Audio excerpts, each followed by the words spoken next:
You know what's frustrating? When people take a legitimate response to a tragic situation and use that as a bad emotional argument for why it needs to be available for everyone, always. So it bothers me when people argue that cases where the life of the mother is at risk demonstrate that abortion should be broadly legal.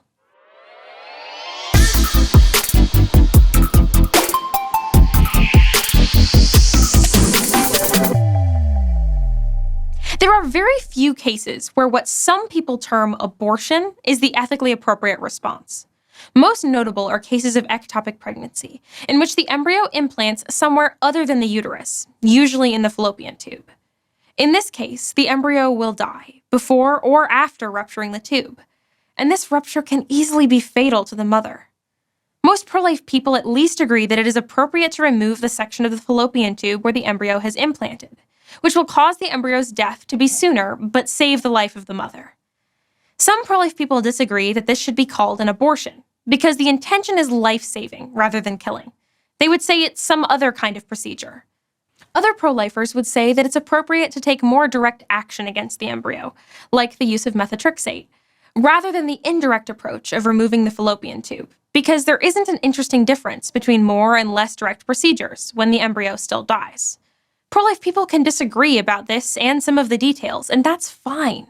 We can disagree about terms or whether direct or indirect action is more appropriate and still be on the same side. But when some anti-abortion people use language about the life of the mother exception to say that those who disagree with them support abortion, they're acting in bad faith, causing problems, and possibly jeopardizing people's lives, which is the opposite of what we want to do. Regardless of what terms or actions you use to describe these tragic situations, cases where the life of the mother is at risk are unlike all other abortions. These are cases of triage, where you're just trying to save as many lives as you can. It's illegitimate to use them as evidence for why abortion is necessary for everyone, because this doesn't apply to over 99% of abortions. Sometimes, pro-choice people will argue that all abortions are a form of self-defense against maternal mortality. We have a much longer video on that, which we'll link to in the description. But the main takeaway is this. Pregnancies don't all become life of the mother cases, because there's a 0.02% chance that a given pregnancy might become a life of the mother case.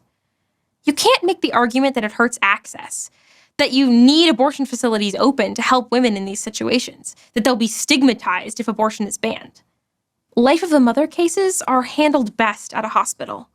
You don't need broad abortion access or for Planned Parenthood to exist to handle these tragic cases. Broad abortion access denies the right to life. Necessary medical care to save the life of the mother affirms it. The goal is to save as many lives as possible.